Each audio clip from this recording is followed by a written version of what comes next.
नमस्कार दोस्तों, मैं आपका दोस्त दीपक मुट्रेजा। जैसे जैसे चुनाव नज़दीक आ रहा है, नेताओं की धड़कनें भी तेज होने लगी हैं। उसके कई कारण हैं। सबसे बड़ा कारण है क्योंकि अभी टिकटें जो है वो नहीं बटी हैं। टिकटें जिस दिन बट जाएंगी उसके बाद धड़कनें होंगी जीत हार पर। लेकिन फिलहाल जो धड़कनें बढ़ रही हैं वो है कि कहीं टिकट जो है वो कोई दूसरा नेता ना ले जाए, जिसकी वजह से उनकी कड़ी कराई मेहनत जो है वो पानी में ना गिर जाए। हालांकि जिस प्रकार से खिलाड़ी विनेश फोगाट जब से आई है इंडिया के अंदर, दीपेंद्र हुड्डा जी की नज़र या कांग्रेस की नज़र विनेश फोगाट के ऊपर थी। इंडिया के अंदर जैसे ही वो आई तो दीपेंद्र हुड्डा जी ने पूरे स्वागत कार्यक्रम के अंदर उनके साथ ही रहे। ऐसे में दादरी जिले के जो नेता हैं उनकी धड़कनें काफ़ी बढ़ गई हैं। कहीं ऐसा ना हो जाए कि विनेश फोगाट विधानसभा की टिकट ले जाए और वो देखता ही रह जाए। आज हम इसी विषय को लेकर के बातचीत करेंगे। हमारे साथ अजय मल्होत्रा जी हैं, वरिष्ठ पत्रकार हैं, राजनीतिक विश्लेषक भी हैं, वो काफ़ी सुलझे हुए व्यक्ति भी हैं, क्योंकि उनके जो आज तक के जितने भी उन्होंने जानकारियां दी हैं वो जानकारियां बिल्कुल सटीक बैठी हैं। सर, आपका बहुत बहुत स्वागत है। सर, क्या कहेंगे जिस प्रकार से विनेश फोगाट आज भूपेंद्र हुड्डा से भी मिली है, अगर कांग्रेस खेमे के अंदर कहीं ना कहीं धड़कनें जो है नेताओं की वो कभी ऊपर कभी नीचे हो रही हैं। हो सकता है उन्होंने बीपी की दवाई भी खाई हो, क्योंकि अगर विनेश फोगाट को एक टिकट मिल जाती है तो कहीं ना कहीं कैंडिडेट के लिए, जो अपने आप को कैंडिडेट मान रहे हैं काफ़ी वर्षों से, उनके लिए दिक्कत पैदा हो जाएगी। देखो, कांग्रेस में जो टिकटों की चयन प्रक्रिया है वो तेज हो गई है। भारतीय जनता पार्टी तो पहले ही इस मामले में तेजी पकड़ी हुई है। भाजपा ने 2 दिन मंथन करके गुड़गांव में जो स्टेट इलेक्शन कमेटी थी उन्होंने अपने पैनल आज बना लिए हैं, और वो पैनल बना के आज उन्होंने अपने हाईकमान को सौंप दिए हैं। अब हाईकमान की जो सेंट्रल इलेक्शन कमेटी है वो उस पर मंथन करेगी और अपने कैंडिडेट्स को डिक्लेयर करेगी। हाँ, ये ज़रूर है कि भारतीय जनता पार्टी कांग्रेस के मुकाबले जल्दी टिकटें घोषित करेगी, क्योंकि जो उनकी प्रक्रिया है कई दिन से चल रही थी। कांग्रेस अब प्रक्रिया में आई है एकदम से। 2 दिन पहले, 4-5 दिन पहले राहुल गांधी जी ने मीटिंग ली थी खड़गे जो जी ने प्रभारियों की सिर्फ। तो प्रभारियों को उन्होंने गाइडलाइंस दे दी थी भी आपने इस प्रकार से चुनाव के लिए तैयारी करनी है। प्रभारी ने परसों दिल्ली के अंदर बैठक ली थी कांग्रेस के जो नेता हैं, जो सेंट्रल इलेक्शन, जो स्टेट इलेक्शन कमेटी है। तो उन्होंने ये फैसला लिया कि भी जो स्क्रीनिंग कमेटीज़ हैं, जो देश में कांग्रेस ने अपनी स्क्रीनिंग कमेटी हरियाणा के लिए बनाई है, जिसमें माकन, जिसके अंदर वो हैं अजय माकन हेड हैं उसके, श्रीनिवासन जो यूथ कांग्रेस के राष्ट्रीय अध्यक्ष हैं वो हैं उसके अंदर, तो एक दो नेता और भी हैं। वो स्क्रीनिंग कमेटी हरियाणा के लीडर्स के साथ बैठेगी, 1 to 1 सीटों को डिस्कस करेंगे वो, और ये प्रक्रिया चलेगी 5 दिन। 25 से शुरू होगी। 25 तक तो कांग्रेस ने जिन्होंने फॉर्म भरे थे टिकटों के लिए उनके इंटरव्यू लिए जा रहे हैं। तो वो जब स्क्रीनिंग कमेटी बैठेगी तो वो एक तो जो सेंटर ने सर्वे करवा रखा है वो लेके बैठेंगे, जिस पार्लियामेंट को डिस्कस किया जाएगा वहाँ का एमपी मौजूद रहेगा, और जहाँ से वो हार गए हैं वहाँ का जो उनका कैंडिडेट था वो भी मौजूद रहेगा। हुड्डा जी रहेंगे, शैलजा जी रहेंगी, वीरेंद्र सिंह रहेंगे, रणदीप रहेंगे, उदय भान रहेंगे, दीपक बावरिया जी जो प्रभारी हैं वो। तो ये सारी प्रक्रिया मंथन वो करेंगे। जहाँ उनका सिंगल नाम पे सहमति होगी तो वो ऊपर चला जाएगा, और जहाँ नहीं होगी वहाँ 2 का पैनल बनाया जाएगा। और ये सारा कुछ फिर जो कांग्रेस की सेंट्रल इलेक्शन कमेटी है उसको भेजा जाएगा। मेरे को लगता है ये 2 या 3 तारीख को सेंट्रल इलेक्शन कमेटी की बैठक होगी। तो कांग्रेस की पहली सूची 4 या 5 को आएगी, बीजेपी की 27-28 के बाद कभी भी आ सकती है। अब आ जाते हैं हम भिवानी डिस्ट्रिक्ट में। भिवानी डिस्ट्रिक्ट में जब लोकसभा चुनाव हुआ था तो लुहारू, बाजड़ा और दादरी, तीनों सीटों पे कांग्रेस का जो उम्मीदवार थे लोकसभा के वो आगे थे। दान सिंह जी आगे थे। हाँ, तो कांग्रेस को थोड़ा हौसला भी है इन तीनों सीटों पे। ये मूलतः जाट बेल्ट की सीटें हैं। अब यहाँ पर दो तरह के, तीन तरह के वोट हैं जाटों के अंदर, शोरान, सांगवान और गैर शोरान और गैर सांगवान। तो अब जैसे कांग्रेस ने लोहारू से मन बना लिया, कहीं ना कहीं जो सूत्रों से खबर मिल रही है, राजवीर फटिया को मैदान में उतारने का, क्योंकि जो कांग्रेस का इंटरनल सर्वे है उसमें राजवीर फटिया को ज़्यादा मजबूत माना गया है। अब आ जाता है लोहारू और बाढ़ड़ा। जब से अब विनेश फोगाट आई हैं, तो विनेश फोगाट को लेके कई चर्चाएं हैं। हुड्डा जी ने तो ये कहा भी खिलाड़ी किसी एक पार्टी का नहीं होता। देखो उन्होंने बात तो ठीक कही है, तो वो पूरे देश का होता है, तो उसे पार्टी से ना बांधा जाए और उसे एमपी बनाया जाए नॉमिनेट करके। ये हुड्डा जी की स्टेटमेंट है। परंतु कहीं ना कहीं कांग्रेस का एक खेमा ये भी चाह रहा है कि विनेश फोगाट अब की बार कांग्रेस की टिकट पे चुनाव लड़ रहे हैं। तो अगर विनेश चुनाव लड़ती हैं बाढ़ड़ा या दादरी, अब देखो बाढ़ड़ा से में तो 75-80 दावेदार हैं कांग्रेस के, वो क्या करेंगे?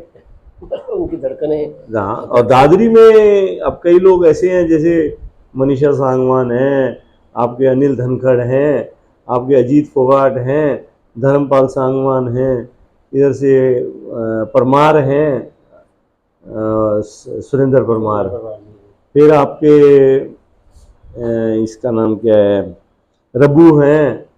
तो ये सारे के सारे लंबे समय से टिकट के लिए मशक्क़त कर रहे हैं। तो इन्होंने लोकसभा में भी काम किया था, बहुत लोग हैं और भी, अजीत फोगाट वगैरह भी हैं। तो ये दादरी में क्या करेंगे फिर? तो विनेश आएगी तो ये बेचारे तो जिन्होंने 5-5 साल पार्टी को दे दिए, भूपेंद्र हुड्डा इस बात को समझ रहे हैं कहीं ना कहीं, जो उन्होंने ये बात कही है। इसी प्रकार बाढ़ड़ा आ गया। बाढ़ड़ा में तो 75 कैंडिडेट है। आपके मूलतः रण सिंह मान है, वहाँ से सोमवीर गसोला हैं, फिर आपके जगत सिंह बाढ़ड़ा हैं। ये लोग लंबे समय से वहाँ से दावेदारी करते रहे हैं। हाँ, इतना जरूर है कि पहले अनिरुद्ध चौधरी भी वहाँ से दावेदार थे। तो अनिरुद्ध ने अब मन बना लिया तो शाम से चुनाव लड़ने का, और लगभग तो शाम से नो डाउट की पैनल में अभी कमल सिंह, अनीता मलिक और संजीत वगैरह भी हैं, लेकिन लगभग कांग्रेस ने मन बना लिया अब अनिरुद्ध को वहाँ से मैदान में उतारने का। बाकी तो देखो लास्ट मोमेंट पे समीकरण क्या बैठ जाए। तो अब कांग्रेस की जो सबसे ज़्यादा दुविधा दादरी और लोहारू में चल रही है, दादरी और बाढ़ड़ा में। अगर कांग्रेस एक इस एंगल पे ये भी सोच रही है, अगर बाढ़ड़ा में शोरान को टिकट दी जाती है तो हो सकता है कि लोहारू से सोमवीर की अगर टिकट कटती है, राजवीर फटिया को देते हैं, तो लोहारू से फिर सोमवीर बाढ़ड़ा शिफ्ट कर सकते हैं। जहाँ तक बाहरी कैंडिडेट की बात हो जाती है, वहाँ पर बाढ़ड़ा में इतिहास है। धर्मवीर जी बाहर से गए थे, चुनाव लड़ा था उन्होंने। नैना चौटाला जी बाहर से गई थी, उन्होंने चुनाव लड़ा था, तो वो तो अलग विषय है। तो फिर भी जो बाढ़ड़ा के जिन लोगों ने 5 साल काम किया पार्टी के लिए, पार्टी को खड़ा किया, मैंने आपको जिनके नाम बताए हैं, तो ये कहाँ जाएंगे? तो बड़ी दुविधा में फंसी है अब कांग्रेस भाई। और कांग्रेस मजबूत भी है इन इलाकों के अंदर, तो कांग्रेस को भी बड़ा सोच के कदम उठाना पड़ेगा। तो हाँ, इतना जरूर है कि यहाँ टिकट दिलवाने में मुख्य भूमिका भूपेंद्र हुड्डा की रहेगी। सर, जिस प्रकार से विनेश फोगाट पहलवान है, अब तक तो उसने पहलवानों को चित किया है, कहीं ऐसा ना हो कि अब की बार खुद के ही पहलवान चित हो जाए, क्योंकि काफ़ी दुविधा में कांग्रेस भी है। हाँ, कांग्रेस को देखो, ये तो स्वाभाविक है। जिन लोगों ने, अब देखो शैलजा, वीरेंद्र सिंह और रणदीप सुरजेवाला का तो यहाँ लंबा चौड़ा कुछ नहीं है। यहाँ इस इलाके में जो प्रभाव पहले जैसे किरण चौधरी जी का था, वो चढ़ी गई कांग्रेस छोड़ के, तो अब यहाँ प्रभाव सिर्फ भूपेंद्र हुड्डा जी का है। अब अग्नि परीक्षा भूपेंद्र हुड्डा जी की भी है कि वो दादरी और बाढ़ड़ा में किसको लेके आते हैं। भाई जिन लोगों ने काम किया है उनको लाते हैं, या कोई ऊपर से टपकता है, तो ये तो अब उनको देखना है। क्योंकि जब क्रीनिंग कमेटी में बैठेंगे, जब वहाँ पर पक्ष लेके जाएंगे कैंडिडेट्स का, तो भूपेंद्र हुड्डा जी ने वो प्रस्तुत करना है वहाँ का पक्ष, क्योंकि दान सिंह भूपेंद्र हुड्डा जी के खास हैं, तो वो भी साथ होंगे। तो इसमें कोई शक नहीं है कि कैंडिडेट्स की तो सांसें रुकी हैं, साथ में नेताओं की भी रुक रही होंगी कि अब इस क्षण में किसको क्या जवाब दें। वैसे सर देखने में जो आ रहा है कि जब विनेश फोगाट इंडिया आई थी, जब पेरिस से ओलंपिक जब खत्म हुआ था, उसके बाद दीपेंद्र हुड्डा जी लगातार उनके साथ थे, जितना भी उनका रोड शो था पूरे देखो रोड जी, शो वो में तो उनके साथ रहे। वो तो देखो एक राजनीतिक गेम के लिए हर कोई करता है। वो तो देखो विनेश फोगाट एक देश के लिए हीरो की तरह आई थी, तो स्वाभाविक है दीपेंद्र हुड्डा ये चाहते थे कि भाई एटलीस्ट हरियाणा की हैं वो, तो हरियाणा में खेल और खिलाड़ी का ज़्यादा बोलबाला है, तो अगर वो साथ रहेंगे तो स्वाभाविक है पार्टी को साइकोलॉजिकली इस चीज़ का गेन मिलता है। क्योंकि विनेश तो वैसे भी कहीं ना कहीं सरकार पर तो आरोप भी लगाती नहीं है, तो ऐसे में दीपेंद्र जी ने उस चीज़ को कैश करवाना उचित समझा। क्योंकि सर युवा भी है विनेश फोगाट, महिला भी है, क्योंकि बहुत सारी चीज़ें एक साथ भी कंटेक्ट में हो रही है ना, क्योंकि इस बार महिलाओं को भी और युवाओं को टिकटें ज़्यादा देने की बात जो है कांग्रेस ने की थी। तो एक चीज़ ये भी सामने आती है कि विनेश फोगाट युवा भी है, साथ में महिला भी है, उनका एक खाता ये भी मजबूती जो है वो प्रकट करता है। नहीं, इसमें कोई शक नहीं है। अगर विनेश चुनाव लड़ती हैं तो वो एक मजबूत कैंडिडेट है, वो चुनाव जीत जाएंगे, आज की तारीख में हीरो है। परंतु मेरी जहाँ तक सूचना है कि विनेश, इसका परिवार या उसका जो हस्बैंड है उनके, वो इस पक्ष में नहीं है कि विनेश को सीमित एक एमएलए तक किया जाए। कांग्रेस तो चाहती है, पर विनेश ये नहीं चाहती है कि मैं अभी एक पार्टी के साथ बंध के उसकी भावनाएं मतलब ये रह जाए एक पार्टी की एमएलए बन के रहेगी, क्योंकि एमएलए से तो आज विनेश का आज की तारीख में स्टेटस ज़्यादा बढ़ा है। अगर वो एमएलए बनती है तो उसका स्टेटस स्वाभाविक है कम होएगा।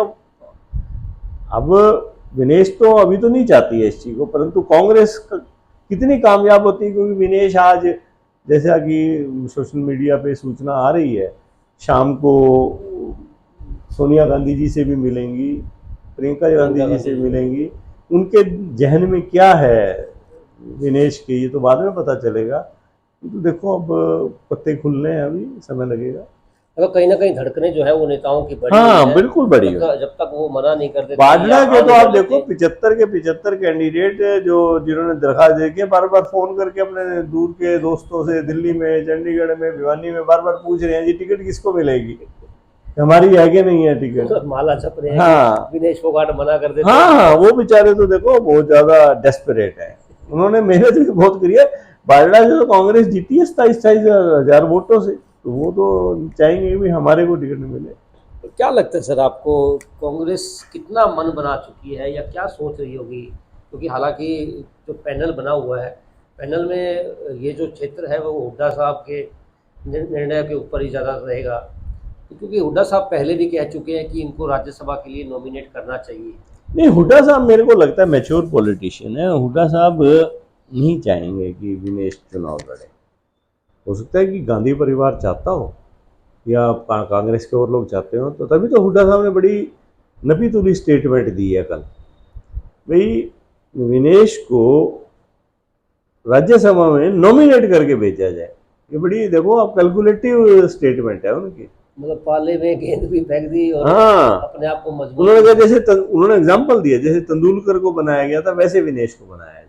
वो नहीं चाहते हैं कि इलेक्ट्रल तरीके से आए, ये उधर से आए, ताकि यहाँ के जिन लोग कैंडिडेट के दावेदार हैं जैसे सीटों के, वो भी बेचारे बरकरार रहे हैं। बिल्कुल दोस्तों, जिस प्रकार से विनेश फोगाट के ऊपर सबकी निगाहें हैं कि विनेश फोगाट अब चुनाव लड़ने के लिए हाँ भरती हैं या मना करती हैं, खैर वो तो खैर उनका खुद का विषय है, लेकिन जो दादरी जिले के नेता हैं उनकी धड़कनें जो है वो ज़रूर बढ़ गई हैं। कहीं अगर विनेश फोगाट ने हाँ भर दी और कांग्रेस ने उन्हें टिकट दे दी तो उनकी मेहनत सारी, जो उन्होंने मेहनत कर रखी थी पार्टी के लिए, अपने आप को प्रस्तुत किया था कि वो एमएलए बनेंगे, तो उनके लिए मुश्किलें पैदा हो सकती हैं, क्योंकि पार्टी केवल एक व्यक्ति को ही टिकट दे सकती है। अगर एक व्यक्ति में अगर विनेश फोगाट आ जाती है तो उनके लिए काफ़ी दिक्कतों का सामना करना पड़ेगा। खैर आज के लिए इतना ही, कल फिर दोबारा मिलेंगे। जरूर आपको हमारी वीडियो पसंद आ रही होंगी। आप तो बाकी मेरे को लगता है कि विनेश नहीं लड़ेंगे चुनाव, मेरी जो कैलकुलेशन। बिल्कुल बिल्कुल, क्योंकि अगर विनेश लड़ती है तो आपने इस प्रकार से बताया है कि उसका कद जो है वो कम होता है। विनेश नहीं लड़ेगी चुनाव, और ना भूपेंद्र हुड्डा चाहेंगे। खैर दोस्तों, अब ये गेंद जो है वो हुड्डा साहब के पास, और विनेश के पाले में है, वो खुद क्या करती है, क्या जवाब देती हैं, और कांग्रेस क्या कहती है इस मामले को लेकर के। और आप भी ज़रूर कमेंट्स करके बताएं ताकि आपकी जो कमेंट्स हैं वो विनेश तक पहुंच भी सके। आपकी क्या राय है वो भी आप ज़रूर बताएं। ज़रूर हमारे चैनल को आप सब्सक्राइब करें, लाइक करें और शेयर करें। आज के लिए बस इतना ही, कल फिर दोबारा मिलेंगे नई वीडियो के साथ। नमस्कार।